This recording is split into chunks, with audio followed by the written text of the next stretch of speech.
Hello, thanks for stopping in.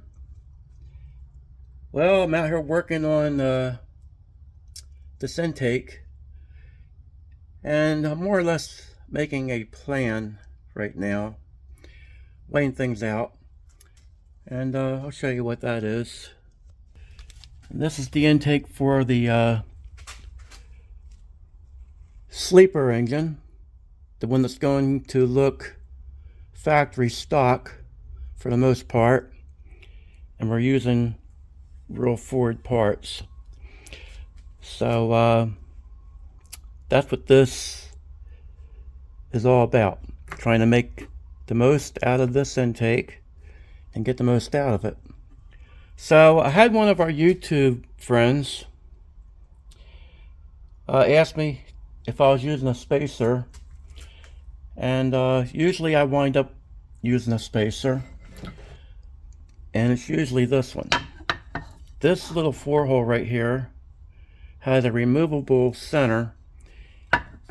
If you want to go with an open spacer, it has another plenum adapter that goes in the place of this one here. This is the 4-hole. This pops out the center where it's red or dark brown, whatever it looks like now to you guys. And I've actually modified this. This is actually tapered a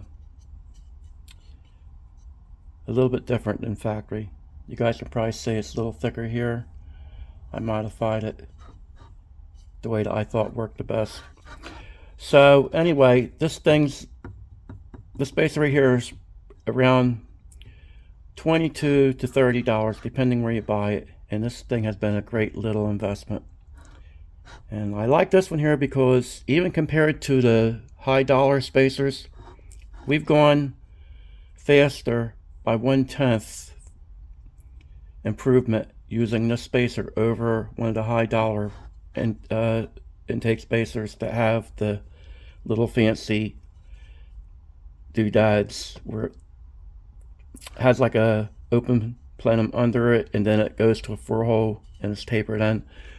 The spacers outrun that on our stuff. So on a different engine where you need more plenum volume and things like that, one of them high dollar spacers might work better. All depends on your combination. Also depends how much vacuum your engine pulls. Keep that in mind. And what kind of, well, people don't give us much consideration how your carburetor's jetted. You know, guys, when you put a spacer on, you have to rejet the carburetor sometimes, and sometimes it's smaller, and sometimes it'll be bigger. It depends on your application. Like I said, the vacuum, how much vacuum the engine pulls, things like that. You have to weigh all this stuff out, fellas. I've told everybody how they'll pick up using a spacer, but I've never mentioned them factors before. But I thought I'd show you guys this because here's what I'm after now. I don't think it's going to be good to leave these little nubs sticking out in the middle here.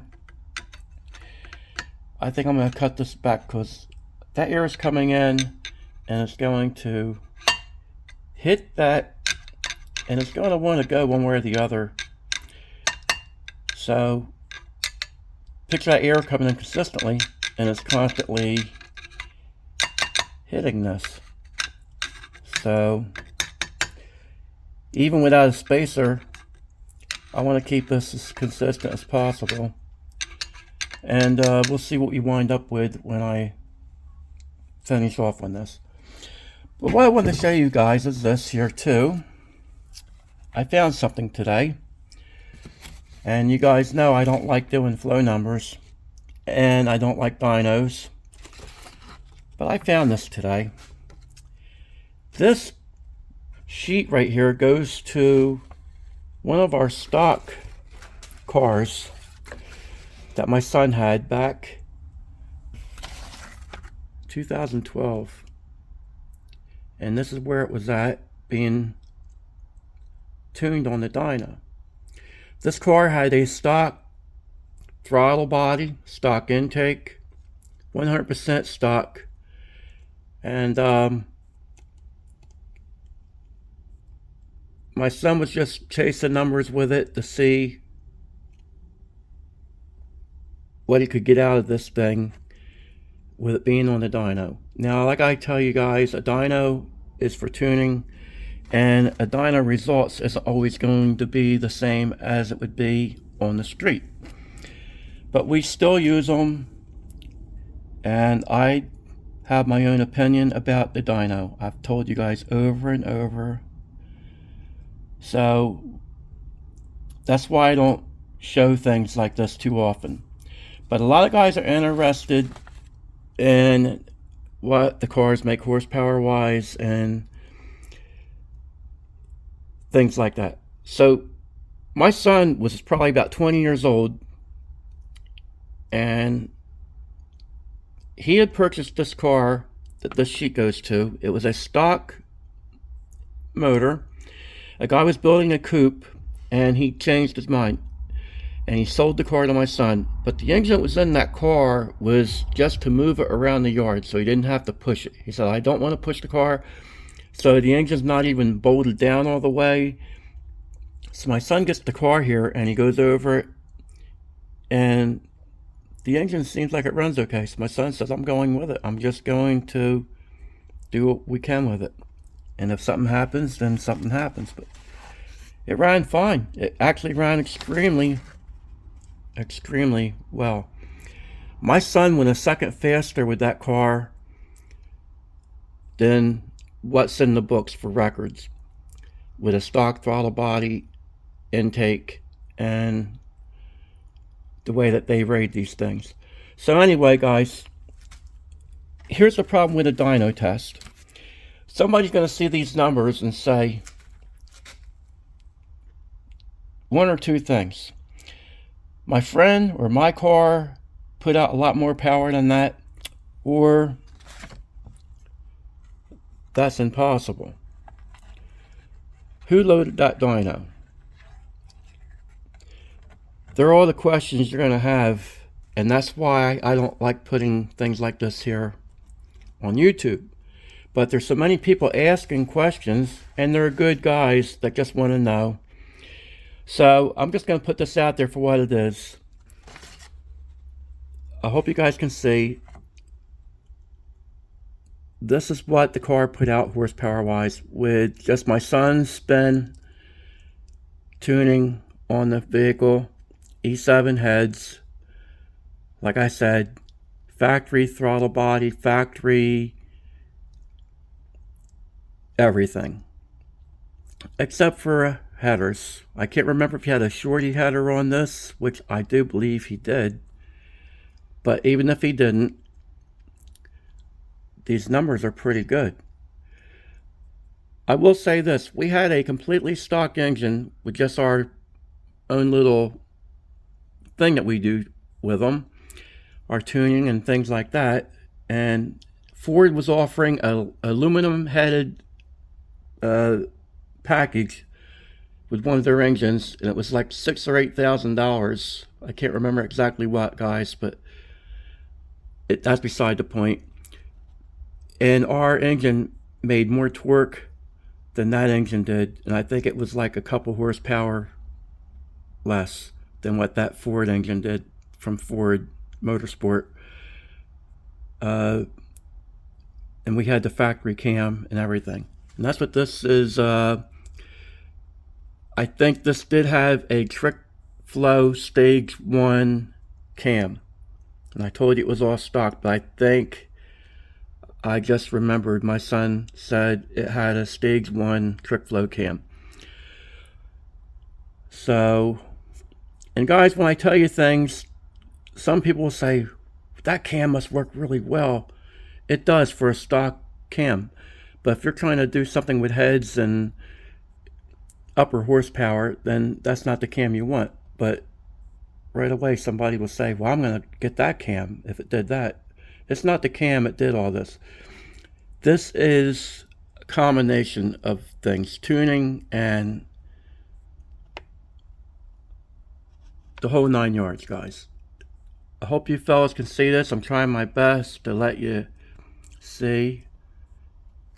And this company right here, guys, was very well known. They had a very good reputation. So this isn't some fly-by-night person with this printout. So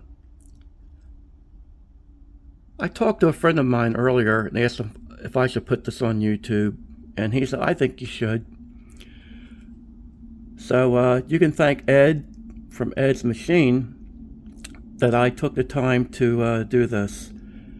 And anybody that doesn't know Ed, well, you need to, because he is the top-notch machine shop, and you will definitely learn. Every time he does a segment, I tell Ed, he explains things, why he did it, why it's the way it is, what happened to the engine, and guys, there's a lot of knowledge that you'll pick up watching him. So subscribe to his channel. You will not be sorry if you're interested in learning. I'll tell you that right now, because that's one guy's going to teach you some things, and I promise that.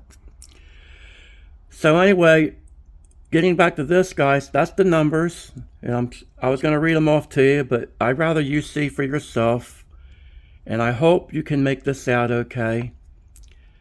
And like I said, it's a dyno, guys. It's on a machine. Now, what made me impressed is how the car ran.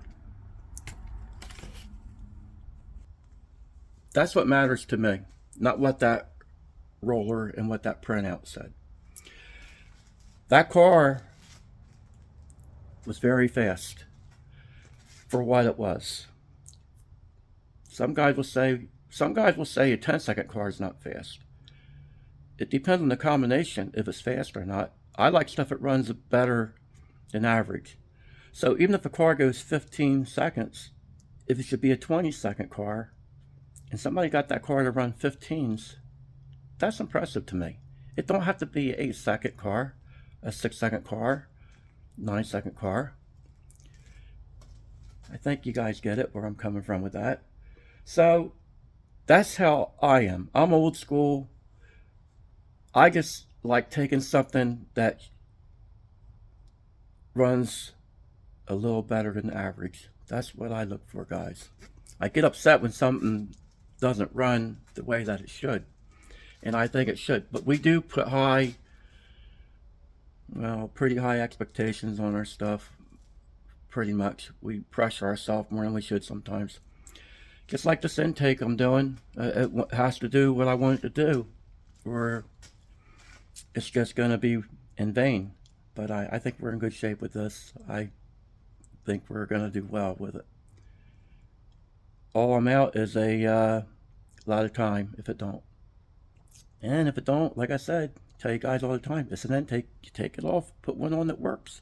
I'll put the one off the other engine that my son told me to use.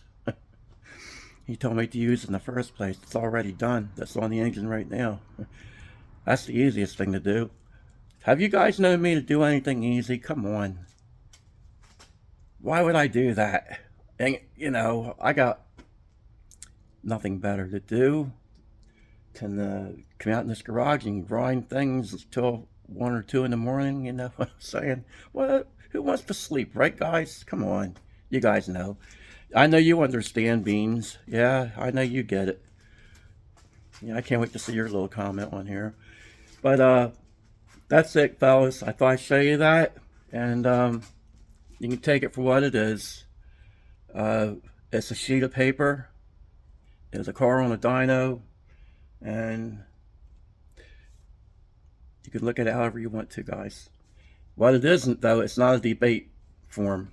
This is not a debate forum. This isn't about, like I said, my friend did better than that, or that thing's not real, or that's not what it's about. Because I could care less what that paper says. I know what the car turned, and our friend has that car right now. Adam sold that to his friend Alex, and they're doing a motor for that. I'm anxious for you fellas to see how that thing might run when we get that done. That's coming up on the channel. So that's another thing that we have to look forward to, is that old little white coupe that my son used to own.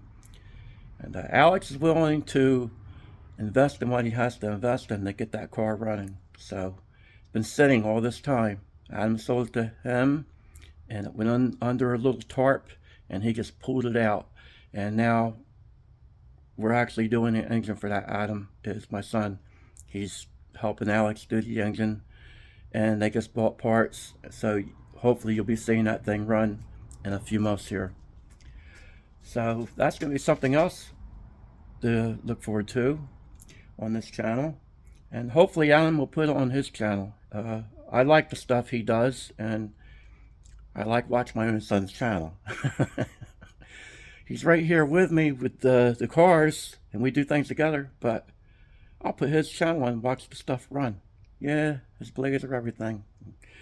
So if any of you guys don't know, my son Adam's channel, Grover Boys Racing, he has a lot of cars on there that he's ran, and motorcycles, a couple of them.